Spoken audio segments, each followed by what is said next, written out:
Welcome to this episode of Chatting with Staxx. I'm your host, Bill Staxx, and today I got John Greschner. So this is part 5. If you guys want to see the other parts, just go back and check them out. I'll put a link for them in the description. Make sure you go check out Mike Marino's channel, Felons Talk. There's a lot of content over there. And shout out to him for getting me, John. I really appreciate it. And there's a lot of content on the way. I did not know, but StreamYard changed their price and they up the price every month. So it's crazy. They just did it out of the blue. So if you guys want to donate to the show, you can help out. You can hit up my Cash App at Chatting with Staxx, or you can hit up Venmo, PayPal, Super Stickers, Super Chats, all that good stuff. It would be nice if I could get a little relief on all this money I'm putting into all this content. But I appreciate all you guys for watching the show, and let's get into the content.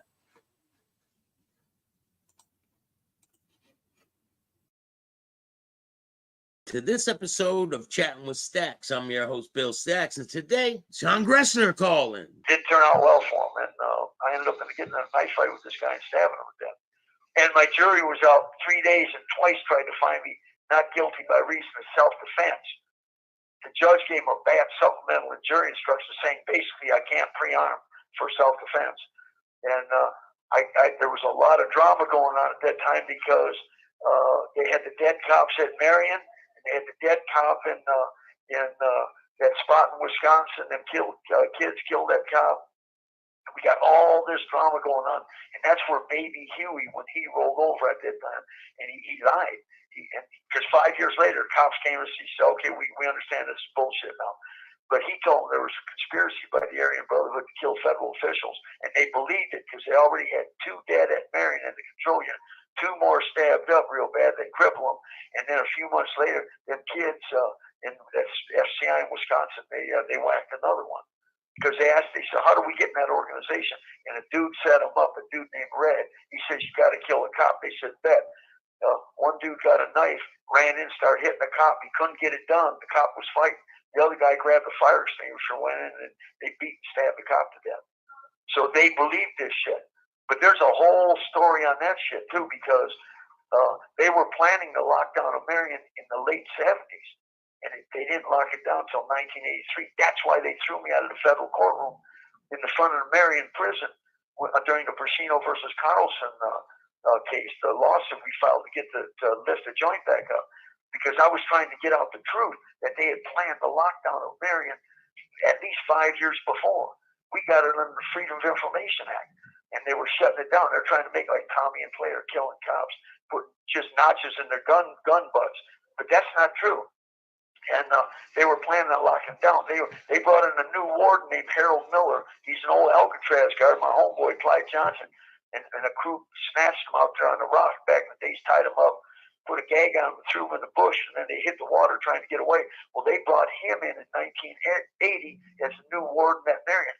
And later on, during the United States House congressional meetings, the House Judiciary meetings on the investigation of Marion, their own cops testified. They said everything this warden did seemed designed to destabilize the inmate population and make shit happen. They had a few killings, stabs, some cops got stabbed, mini riots and all that. And I was right there in the control unit with Tommy. Me and him was smoking weed. We're plotting and scheming. I'm telling him, I'm gonna get you out of jail. Don't trip. I got to go to Leavenworth for a minute. And here comes the unit manager, Howland, walking down the tier. And Tommy pulls him up. He said, if you don't get Klutz off my back, he said, I'm going to whack him. Now listen, he said, I'm going to book him. Well, Tommy's got 2 bodies in the control unit already. He came down to the control unit from Leavenworth where he had a body, just bumping his gums. You know, he'll put some work in. So they didn't move Klutz. And normally you only work 90 days, a quarter in any spot. You can work a second spot, a quarter, 6 months, and then they move you on. In the BOP, that's how it is. Klutz had been down the control unit for years and years and years. And when they knew there was a threat to him, they never moved him, man. I'm telling you, that's how that went down. I was trying to get that out from the witness stand, and finally the judge told me, Mr. Greschner, you can't be shouting that out from the witness stand. you can only respond to questions posed to you by counsel, like our counsel or U.S. attorney or whatever. And I said, yeah, I understand. Because I knew I was out of line, but I'm trying to get the truth out.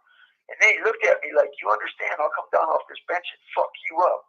I looked at him. I told him, check this out, you little punk. I'll fuck you in your ass, you little bitch. And the marshals get him out of here, and they dragged me out of there. And that's when our lawyer, Nancy Horgan, said, come around and said, what the fuck do you think this is? The Chicago 7 trial or something? I told him, no, man, this is what we got to get this information out. But that's what really was going on at that time. So, you know, so I'm on trial, and they're flying me around in a helicopter because Baby Huey told them little Matt had give all the floor plans of the federal court buildings to the fellas in the streets, and they're going to come and break us out. My judge was holding newspaper fucking meetings during my trial out on the street corner. Tell them, oh yeah, we got word the White Aryan Brotherhood's going to bust these guys out there in trial. We got all this security because some of Greschner's witnesses, that they're all Aryan Brotherhood, Mexican Mafia. They got as many as 25 convictions, murders, drug trafficking, blah, blah, blah. So they got snipers everywhere, bomb dogs everywhere, and that wasn't even good enough. When they were driving me on the ground, I got a helicopter over the van, another helicopter a half mile out, and then a fixed wing plane flying orbits. I got 3 cars in front, 3 cars in back. They all got machine guns. And that wasn't good enough. Finally, they went to Fort Riley, Kansas, got the fucking Army helicopter, landed on the front lawn of Leavenworth. They had a deuce-and-a-half Army truck with some troops there. They would chain me up, take me out to the Army helicopter, padlock my leg irons to it, bolt at the floor, and I'd have troops on each side of me, and then U.S. Marshals, and they'd fly me like that to the Topeka, Kansas airport. And when the trial was over, they brought in an Army transport, chained me up. I got marshals and military, and I got a Mossberg shotgun in my back and flew back into Marion. My SORT team's waiting for me there and took me back into Marion. But that was the direct result of Baby Huey telling them full of shit that we was going to whack federal officials and that they had the floor plans to break us all out. That was all bullshit. And 5 years later, they came back and said, well, we understand now. It's bullshit. Wow, that's crazy. Baby, he would use that shit to get to Chicago, and him and Bernard Welch, what they do, they saw their way out and escaped and went unobtained from the MCC in Chicago. Plot on their part. You know what I'm saying? My name's John Greschner, and I'm down here in Colorado Department of Corrections, and I'm doing a interview with Staxx, man, and he's got a great channel. This is good stuff. We're good things. We're getting information out on what it really is, what's really going on. This is why I was telling Larry, listen, our thing is prison litigation and redemption program. Because I teach meditation. I heal people up in here. Deep meditation, Buddhist stuff, transcendental stuff. We're trying to get people ready for the streets. So it's not just gangland shit. We're doing a bunch of other stuff up in here, too. So if you guys like this content, hit the like button. I got another one on the way. I got a bonus one for you guys. If you guys want, if you put a 1 in the chat and you want to see it now, put a 1 in the chat. If not, I'll put it up another time. But if you want to see the bonus one, put a 1 in the chat right now.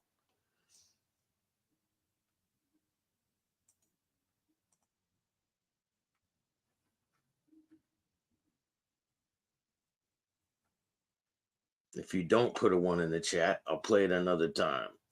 All right.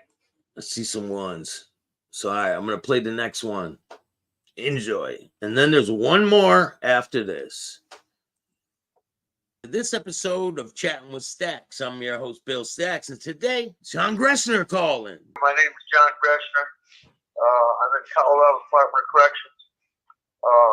In the Arkansas Valley Correctional Facility in Ordway, Colorado. My address is 12750 Highway 96 at Lane 13, Ordway, Ordway, Colorado, 81034. I'm a federal prisoner doing 2 life sentences for murder and conspiracy to commit murder. I'm in the state prison system because I filed a bunch of lawsuits in the feds. They kicked me out, and I ended up over here. I've been a member of the Aryan Brotherhood for decades on National Commission, me, Barry Mills, T.D. Bingham, And I'm doing this program, an introduction thing, kind of a background information thing on me. But I want to go into clarifying misinformation in culture and books and all that have been coming out about the Aryan Brotherhood, about me and about a bunch of other guys. Government misconduct, illegal intelligence unit that supermaxes over in the ADX, and a lot of other stuff that was going on.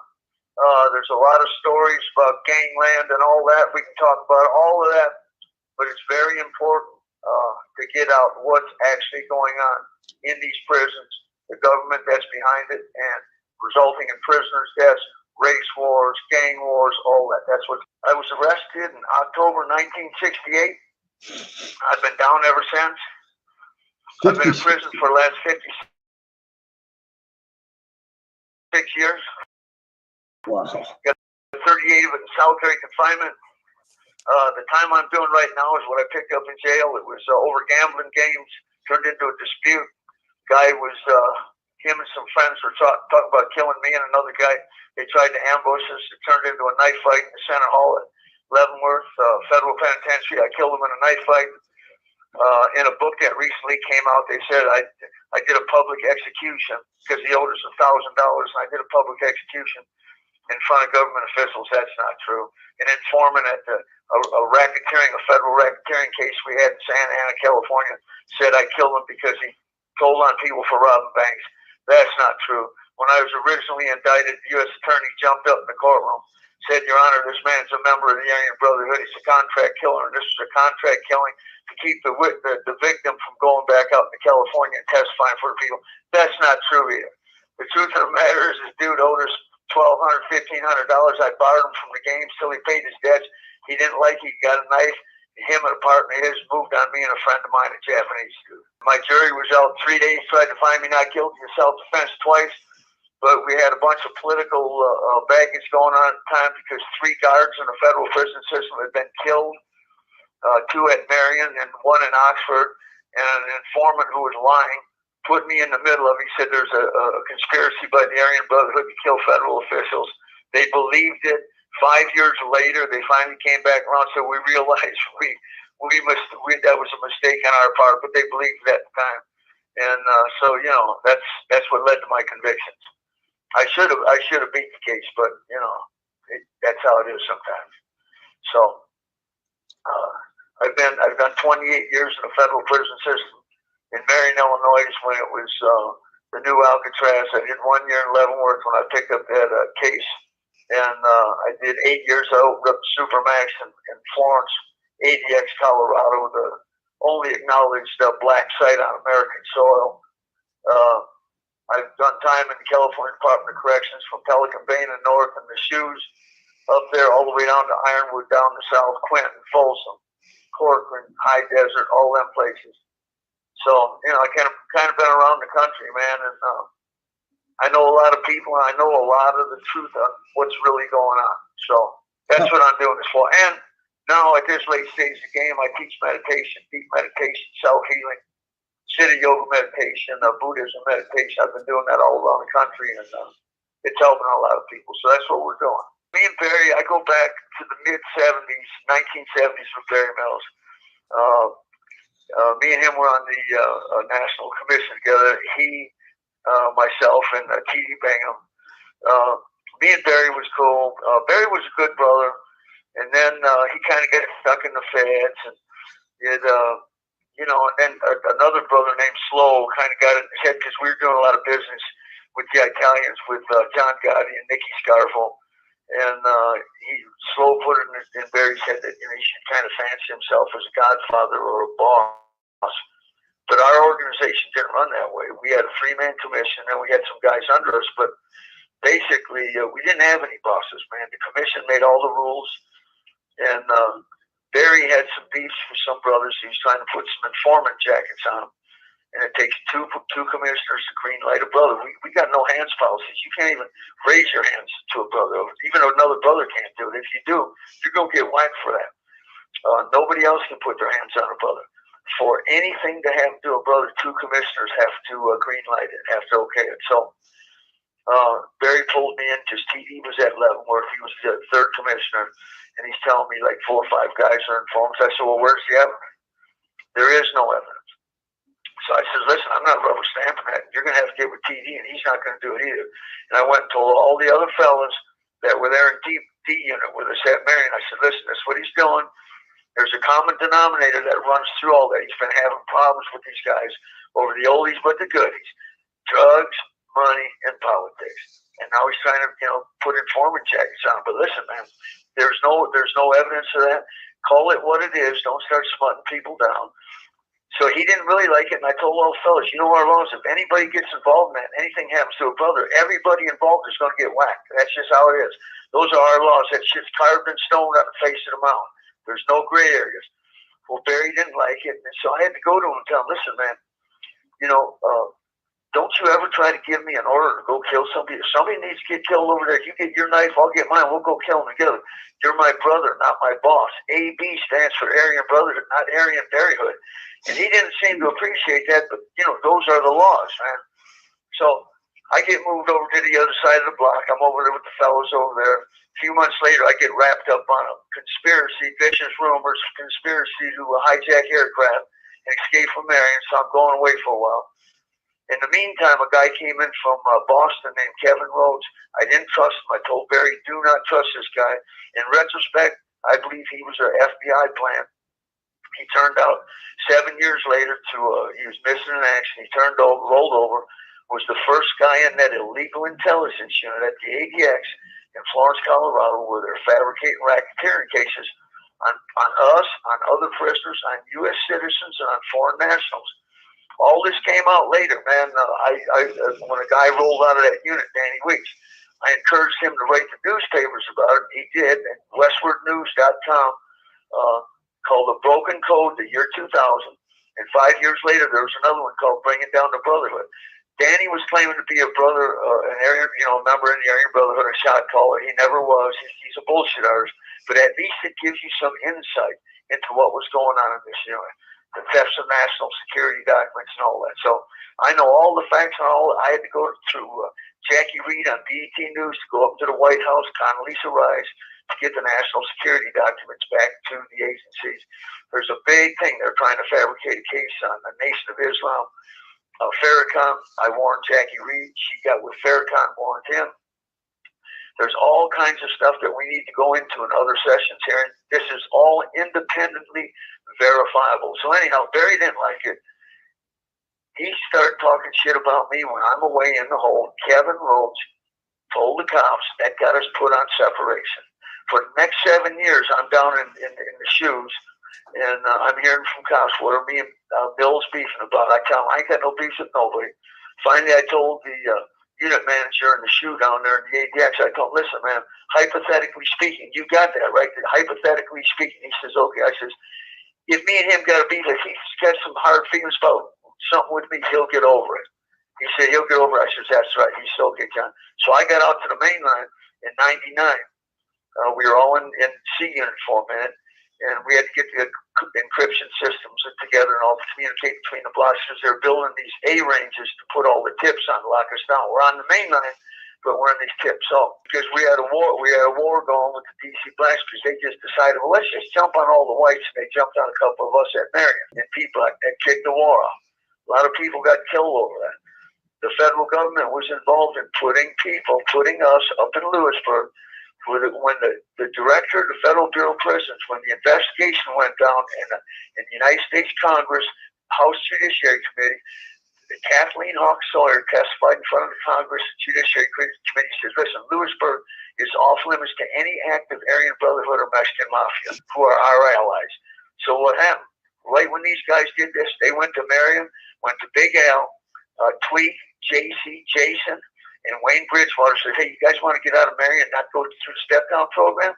They said, hell yeah. They said, we're going to send you to Lewisburg. They says, cool.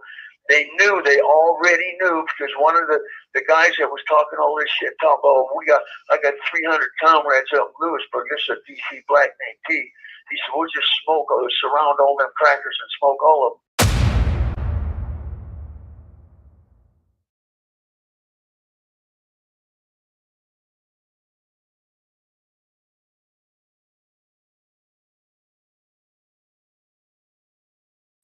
If you guys like this content, hit the like button, subscribe. If you want to donate to the show, you can donate through Cash App, Venmo, PayPal, Super Stickers, Super Chat, Zelle, all that good stuff. Every single dollar helps a lot. I appreciate all you guys.